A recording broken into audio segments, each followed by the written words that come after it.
তোমাদের স্বাগত জানাই পৃথিবীর এক অনন্য শহর লন্ডনে। আজ আমি উঠে পড়েছি বিগ বাসে, আর এই যাত্রায় তোমাদের নিয়ে যাচ্ছি শহরের সবচেয়ে আইকনিক ল্যান্ডমার্কগুলো ঘুরিয়ে দেখাতে। তোমরা দেখবে টাওয়ার ব্রিজের ঐতিহাসিক সৌন্দর্য, ট্রাফালগার স্কোয়ারের কোলাহল, সেন্ট পলস ক্যাথেড্রালের চিরন্তর গরিমা, আর বাকিংহাম প্যালেসের রাজকীয় জৌলুস। এখানেই শেষ নয়, আমরা ঘুরে দেখব বিখ্যাত শার্লক হোমসের মিউজিয়াম। তাই শেষ পর্যন্ত ভিডিওটা দেখতে থাকো, কারণ এই বাস জার্নিতে তোমরা দেখবে লন্ডনকে এক নতুন চোখে, এক নতুন অভিজ্ঞতায়। চলো তাহলে শুরু করি আজকে লন্ডন এক্সপ্লোরেশন। আজকে আমার অনেক দিনের একটি স্বপ্ন পূরণ হলো। কবে থেকে আশা করেছিলাম বিগ বাসে পুরো লন্ডন শহরটাকে ঘুরে দেখব। সময়ের অভাবে সেই মনের আশাটা পূরণ আর হচ্ছিল না, কিন্তু আজ আর কিছু না ভেবেই বেরিয়ে পড়লাম। সকাল 8টার মধ্যে এসে পৌঁছে গেলাম বাস স্টেশনে এবং সময় মতো হাতে একটি রুট ম্যাপ নিয়ে বিগ বাসে বসে পড়লাম। কখনো কখনো এমন হয় সময়ের অভাবে লন্ডনের প্রতিটি দার্শনিক জায়গা ঘুরে দেখা সম্ভবই হয় না, তাই তখন এই হপ অন হপ অফ বাসটাই লন্ডনের পুরো শহরটাকে ঘুরিয়ে দেখানোর জন্য অনেকটা সুবিধাজনক বলে মনে করা হয়। বিগ বাস ট্যুরটা লন্ডনের সব থেকে জনপ্রিয় এবং আরামদায়ক। লন্ডনের যে কোনো স্টপে প্রত্যেকটি দার্শনিক জায়গায় যতবার ইচ্ছা ওঠা যায় এবং নামা যায়। তবে হ্যাঁ, টিকিটটা যতক্ষণ ভ্যালিড আছে, মানে ওই 24 ঘন্টা থেকে 48 ঘন্টা পর্যন্ত। বাসের প্রতিটি সিটে অডিও হেডফোনের সাপোর্ট থাকে। 11টির বেশি ভাষায় এই হেডফোনের সাহায্যে শোনানো হয় প্রতিটি দার্শনিক জায়গার ইতিহাস। অফিসিয়াল বিগ বাস ট্যুর অ্যাপে দেখা যায় পরের বাসটা কখন আসবে, সঙ্গে থাকে রুট ম্যাপ, আর এই অ্যাপে টিকিটটাও সংরক্ষণ করে রাখা যায়। কাগজের টিকিটের কোনো প্রয়োজনই হয় না। সন্ধ্যায় আলাদা করে নাইট ট্যুর অফ লন্ডন বাসের সুবিধাও পাওয়া যায়, যেখানে শহরের আলো ঝলমলের দৃশ্য দেখানো হয়। তবে এটি আলাদা প্যাকেজে একটু বেশি অর্থ দিয়ে যুক্ত করতে হয়। সঙ্গে এই বাসে ফ্রি ওয়াইফাইয়েরও সুবিধা আছে। হুইল চেয়ারের যাত্রীরা এই বাসে খুব ভালোভাবে ঘোরাঘুরি করতে পারে। সঙ্গে আরো একটা কথা তোমাদের বলে দিই, 5 বছরের নিচে যেসব ছোট্ট ছোট্ট বাচ্চারা আছে তাদের জন্য টিকিটটা কিন্তু একেবারে ফ্রি। এটা তো তোমাদের বাসে কি কি সুবিধা পাবে সেটা বললাম।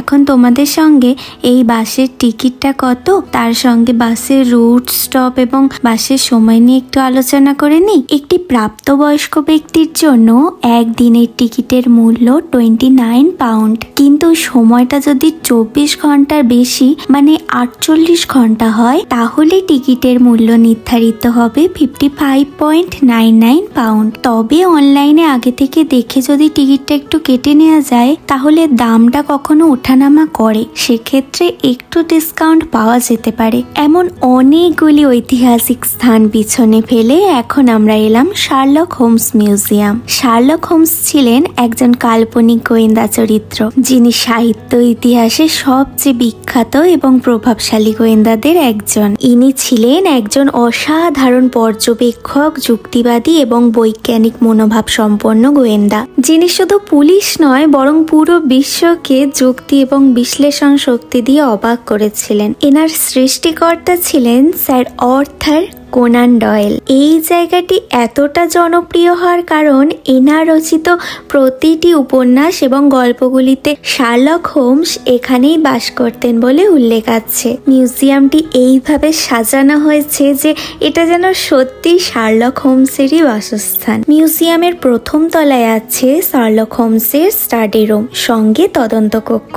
এখানেই আছে ম্যাগনিফাইং গ্লাস, সঙ্গে রাখা আছে কেমিক্যাল সরঞ্জাম এবং তার লেখা বেশ কিছু কেস নোটবুক। মিউজিয়ামের দ্বিতীয় তলায় রয়েছে ডক্টর ওয়াটসনের রুম, সঙ্গে গৃহ পরিচারিকার রুম। মিউজিয়ামের তৃতীয় তলায় কিছু চরিত্রের মূর্তি, সঙ্গে কিছু দৃশ্য রয়েছে। এই মিউজিয়ামটির পাশেই বা বলা যেতে পারে মিউজিয়ামটির সঙ্গেই একটি দোকান খুলে রাখা হয়েছে, যেখানে pipe, magnifying glass, post card সঙ্গে শার্লক হোমসের উপন্যাস এখানে বিক্রি করা হয়। আচ্ছা, তোমাদের একবার বলে দিই, এই মিউজিয়ামটি প্রত্যেক দিন সকাল 9:30 থেকে সন্ধ্যা 6টা পর্যন্ত খোলা থাকে। এখানে প্রাপ্তবয়স্ক মানুষদের জন্য 15 পাউন্ড করে টিকিটের দাম নেওয়া হয়। শিশুদের জন্য একটু কম হতে পারে, যেমন 6 বছরের পর থেকে 15 বছর পর্যন্ত শিশুদের জন্য 14 পাউন্ড করে টিকিটের দাম নেওয়া হয়। আর 6 বছরের নিচে ছোট্ট ছোট্ট বাচ্চারা, তাদের জন্য কিন্তু এখানে কোনো টিকিটের মূল্য নেওয়া হয় না। আমরা এখন এখান থেকে একটি উপন্যাস সঙ্গে একটি ফ্রিজ ম্যাগনেট নিয়ে আবারও বাসে উঠে যাব। এখানে তোমাদের বলে রাখা ভালো, আমাদের কিন্তু আগের বাসটা ড্রপ করে চলে গেছে। এই যে বাসটায় উঠবো এটা কিন্তু আলাদা বাস।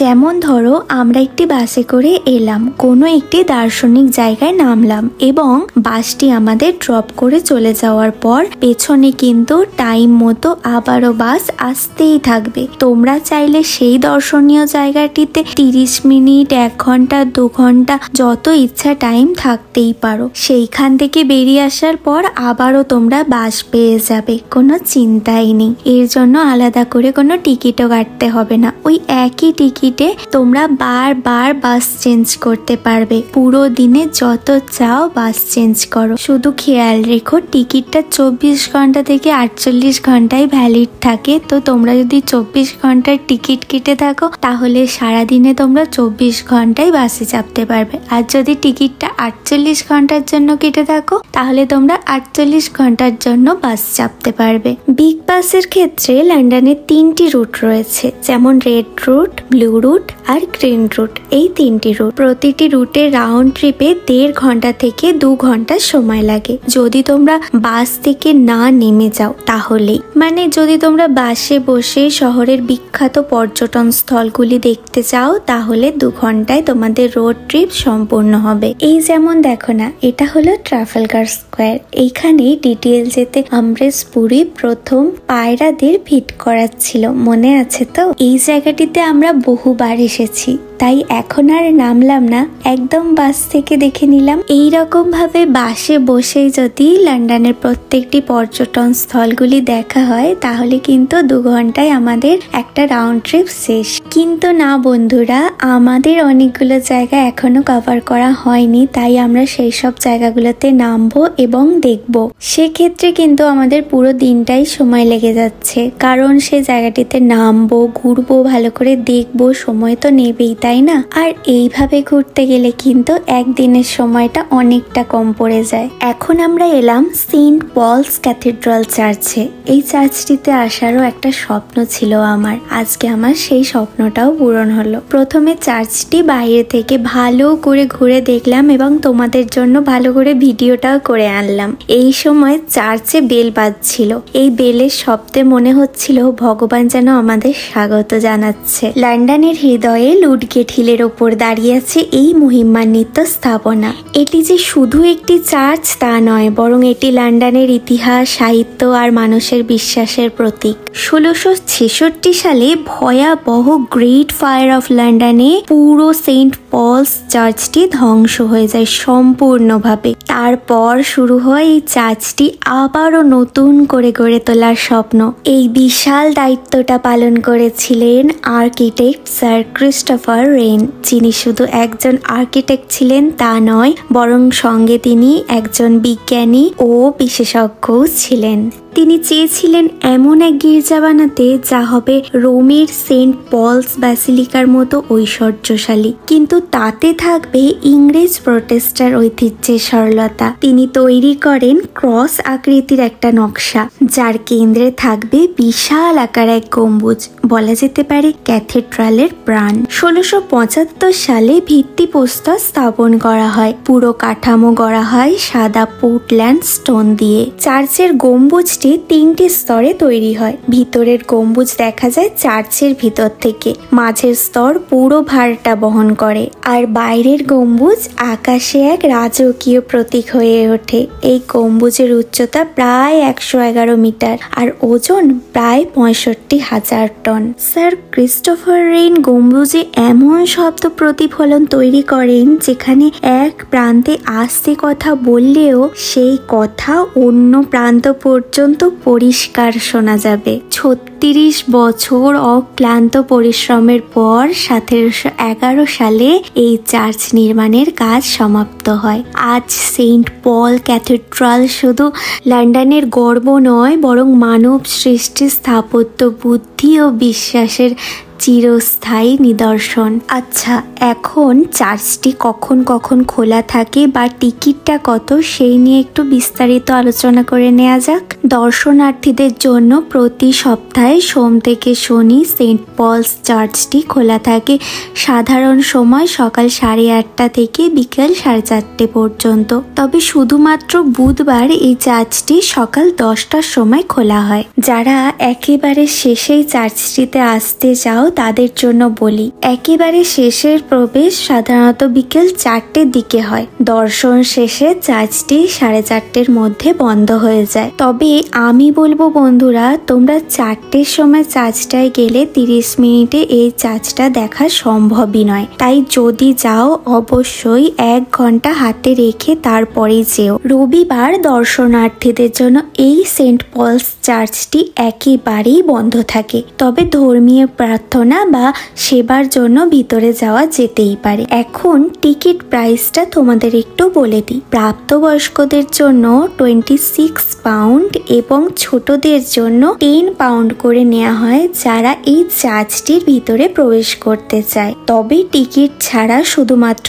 সেবা বা প্রার্থনায় অংশগ্রহণ করাই যেতে পারে, একেবারে বিনামূল্যে। উপরে গ্যালারিতে উঠতে হলে সিঁড়িঘর রয়েছে। যারা সিঁড়িতে উঠতে পারে না বা উচ্চতায় ভীত, তাদের জন্য বিবেচনা করাটা খুবই প্রয়োজন। মানে আমি যেমন, আমার বন্ধ জায়গায় একটু সমস্যা হয়, মনে হয় আমি যেন কোথাও একটা আটকে গেছি। তো একটা সময় গিয়ে এত সিঁড়ি চড়ার পর একটু প্যানিক হয়ে গিয়েছিল আমার। তাই তাদের বলবো, যাদের ছোট্ট ছোট্ট বাচ্চারা আছে, যারা বয়স্ক মানুষ বা যাদের আমার মতো ফোবিয়া আছে, তাদের উপরে না ওঠাটাই ভালো। কিন্তু একবার ওপরে উঠে গেলে উপর থেকে লন্ডনের ভিউটা অসাধারণ দেখা যায়। সেন্ট পলসকে বাই বলে আমরা এখন উঠে পড়লাম আবারও বাসে। এই মুহূর্তে আমি তোমাদের সঙ্গে বাস রুটের বিষয়টা নিয়ে একটু বিস্তারিত আলোচনা করে নেব।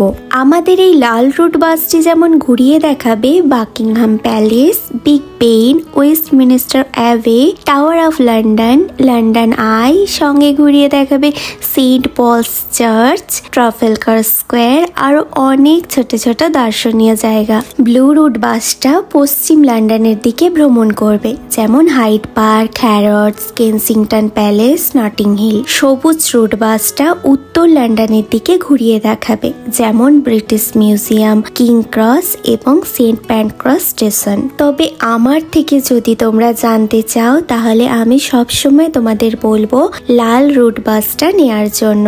এই বাসটা নেয়াই ভালো হবে, কারণ এই বাসটা নেয়ার ফলে তোমরা লন্ডনের বিশেষ বিশেষ আইকনিক জায়গাগুলো কভার করতে পারবে। এখন আমাদের বাসটা টেমস নদীর ওপর দিয়ে যাচ্ছে, সঙ্গে টাওয়ার ব্রিজের মধ্যে দিয়ে প্রবেশ করছে। এই টাওয়ার ব্রিজের সম্পূর্ণ ভিডিওটা তোমরা দেখতে পাবে এই ভিডিওর এন্ডে। সঙ্গে টাওয়ার ব্রিজের সম্পূর্ণ ব্লগটার লিঙ্কটা আমি ডেসক্রিপশনেও দিয়ে রাখবো, তোমরা চাইলে একবার গিয়ে দেখে আসতে পারো। আমি জোর দিয়ে তোমাদের বলতে পারি তোমাদের ভিডিওটা ভালো লাগবে। আর যেহেতু আমাদের টাওয়ার ব্রিজ আগে থেকেই ঘোরা আছে, তাই এখন আর টাওয়ার ব্রিজে নামবো না, একেবারে বাস থেকে টাওয়ার ব্রিজের এই সৌন্দর্যটা উপভোগ করব। আচ্ছা, আমার তোমাদের আরো একটা কথা বলে রাখা ভালো, আমার পরের ভিডিওটায় আসতে চলেছে, মানে তোমরা দেখতে পাবে ওয়েস্টমিনিস্টার অ্যাবে আর বিগ বেন। তো তার কারণে এই ভিডিওটায় তোমাদের আর আলাদা করে বিগ বেন, ওয়েস্টমিনিস্টার অ্যাবে দেখাচ্ছি না। আমরা এই মুহূর্তে যাচ্ছি বাকিংহাম প্যালেসে, আর যাওয়ার পথে তোমাদের সঙ্গে এই বাসের সময়টা নিয়ে একটু বিস্তারিত আলোচনা করে নিই। লাল রুটের প্রথম বাস শুরু হয় সকাল 8:30 মিনিটে, আর বাসের সময় শেষ হয় বিকাল 4:30 মিনিটে। এই লাল রুট বিগ বাসটি পুরো রাউন্ডটা কমপ্লিট করতে সময় নেয় 2 ঘন্টা 30 মিনিট। আর এই লাল রুটে প্রায় 20 মিনিট থেকে 30 মিনিট পর পরই কিন্তু বাস পাওয়া যায়। যদি তোমরা সকাল 8:30 বাসটা নিতে চাও, তাহলে গ্রিন পার্ক আন্ডারগ্রাউন্ড বাস স্টপটা সব থেকে ভালো হবে, কারণ এই বাস স্টপটা থেকে প্রথম রাউন্ডটা শুরু করা হয়। ব্লু রুট বাসটা সাধারণত সকাল 8:40 থেকে শুরু হয় আর শেষ হয় বিকাল 3:40। এই ব্লু রুটের পুরো ট্রিপটা সম্পূর্ণ করতে সময় নেয় 2 ঘন্টা 20 মিনিটের কাছাকাছি। এই বাসটাও কিন্তু 20 মিনিট থেকে 30 মিনিট পর পর আসতেই থাকে। ভিক্টোরিয়া স্টেশন থেকে প্রথম এই বাসটা তোমরা ধরে নিতে পারো। আর সবুজ রুটের বাসটা প্রতিদিন সকাল 9টা থেকে শুরু হয়, ভ্রমণ শেষ হয় বিকাল 4:30। রাউন্ড ট্রিপ শেষ হতে সময় নেয় 1 ঘন্টা 10 মিনিটের কাছাকাছি। তবে বন্ধুরা, এই বাসটা কিন্তু সাধারণত 45 মিনিট থেকে 60 মিনিট পর পর আসে, তাই এই বাসটা নেয়ার সময় একটু ভেবেচিন্তে নিও। আরো একটা কথা তোমাদের জানিয়ে রাখা অত্যন্ত প্রয়োজন, এই সবুজ রুট বাসটা কোন বাস স্টপ থেকে পাবে? ওবার্ন বাস স্টপ থেকে তোমরা সকালেই সর্বপ্রথম এই সবুজ রুট বাসটা নিয়ে নিতে পারো। এখন আমরা চলে এলাম বাকিংহাম প্যালেস। লন্ডনের হৃদয়ে দাঁড়িয়ে আছে এক অনন্য ঐতিহ্যের রত্ন। এটি শুধু একটি রাজপ্রাসাদ নয়, বরং ব্রিটিশ রাজতন্ত্রের প্রতীক, রাজকীয় ঐতিহ্যের এক জীবন্ত ইতিহাস। বাকিংহাম প্যালেসের ইতিহাস শুরু হয় 1703 সালে, যখন এটি ছিল জন বাকিংহাম নামে একটি রাজার ব্যক্তিগত বাড়ি। কিন্তু 1837 সালে রানী ভিক্টোরিয়া এটি তার আনুষ্ঠানিক রাজকীয় বাসভবন ঘোষণা করার পর থেকেই এটি হয়ে ওঠে ব্রিটিশ রাজ পরিবারের এক প্রধান নির্বাচন কেন্দ্র। প্রত্যেক দিন হাজার হাজার মানুষ আসে এখানে এই প্রাসাদের সামনে দাঁড়িয়ে রাজকীয় পাহারাদারদের আনুষ্ঠানিক গার্ড চেঞ্জ দেখার জন্য। তাদের লাল ইউনিফর্ম আর কালো টুপি যেন এক চলমান ঐতিহ্য, যা শতাব্দীর পর শতাব্দী ধরে একইভাবে চলে আসছে। প্রাসাদের মূল গেটের সামনেই দাঁড়িয়ে আছে ভিক্টোরিয়া মেমোরিয়াল, সাদা মার্বেলে নির্মিত এক মহিমান্বিত স্মৃতিস্তম্ভ, যা রানী ভিক্টোরিয়ার স্মৃতিকে চিরজীবিত করে রেখেছে। প্যালেসের পিছনেই রয়েছে বিশাল বাগান, যেখানে শত শত বছরের পুরনো বৃক্ষ একইভাবে দাঁড়িয়ে আছে। এই বাগানেই অনুষ্ঠিত হয় রাজ পরিবারের বিখ্যাত গার্ডেন পার্টি, যেখানে রাজা রানীরা অতিথিদের সঙ্গে সরাসরি কথা বলে। এই মুহূর্তে এখানে অসংখ্য ফুলের সমাহার। প্যালেসের ভেতরে আমরা ঢুকতে পারিনি, কারণ আমাদের এখানে পৌঁছাতে অনেকটা দেরি হয়ে গেছিল। কিন্তু বাইরে থেকে প্যালেসটা কেমন দেখতে লাগে সম্পূর্ণটা আমি ঘুরে ঘুরে তোমাদের জন্য ভিডিও করে এনেছি, তোমরাও দেখে নাও। সঙ্গে এই প্যালেসের বাগানে আমি কিন্তু একটা রিলসও বানিয়েছি, আর সঙ্গে বিগ বাসেও আমি একটা রিলস বানিয়েছি, যেটা তোমরা এই ভিডিও ডেসক্রিপশন চেক করলে দেখতে পাবে। অবশ্যই রিলসগুলো দেখে তোমরা আমাকে জানাতে ভুলো না তোমাদের কেমন লাগলো। বাকিংহাম প্যালেস সাধারণত সকাল 9:30 থেকে বিকাল 5টা পর্যন্ত খোলা থাকে, তবে তোমরা যখন আসবে টাইমটা একটু চেক করে নিও, কারণ টাইমের ওঠানামা হতেই পারে। এখন তোমাদের প্যালেসে প্রবেশ মূল্যটা একটু বলে দিই। প্রাপ্তবয়স্ক মানুষদের জন্য এই প্যালেসের প্রবেশ মূল্য 32 পাউন্ড। 18 বছর থেকে 24 বছর পর্যন্ত ছেলে মেয়েদের জন্য এই প্যালেসের প্রবেশ মূল্য 20 পাউন্ড। 5 থেকে 17 বছরের বাচ্চাদের জন্য এই প্যালেসের প্রবেশ মূল্য 16 পাউন্ড। আর 5 বছরের নিচে যে সকল বাচ্চারা আছো তাদের জন্য কিন্তু একেবারে প্রবেশ মূল্য ফ্রি। আচ্ছা, এবার তোমরা বলো তো, এই হপন হপ বাসে করে এই পুরো লন্ডন শহরটাকে ঘুরে দেখতে তোমাদের কেমন লাগলো? যদি এই ভিডিওটা তোমাদের ভালো লাগে অবশ্যই আমাকে একটা কমেন্ট ড্রপ করে দিও। আমি তোমাদের প্রত্যেকের কমেন্ট পড়ি এবং রিপ্লাই করি। সঙ্গে এটা বলতে পারো, তোমাদের প্রত্যেকের কমেন্ট আমার এই জার্নি ভিডিওগুলো বানানোর আগ্রহ অনেক বেশি বাড়িয়ে দেয়। সঙ্গে ভিডিওটা একটা লাইক করে দিও প্লিজ, আর সঙ্গে এই সোনালী জীবন গল্প চ্যানেলটাকে সাবস্ক্রাইব করে আমার পাশে থেকো। এই চ্যানেলে তোমরা আরো নতুন নতুন জার্নি ব্লগ দেখতে পাবে। কথা দিলাম বোর হবে না, বরং তোমাদের অনেক বেশি ভালো লাগবে। আজকে তাহলে এখানেই ব্লগটি শেষ করলাম। দেখা হবে আরো একটি নতুন জার্নি ব্লগ নিয়ে তোমাদের সঙ্গে খুব তাড়াতাড়ি। ততদিনে তোমরা সবাই ভালো থেকো, সুস্থ থেকো, সাবধানে থেকো আর সম্পর্কের যত্ন নিও।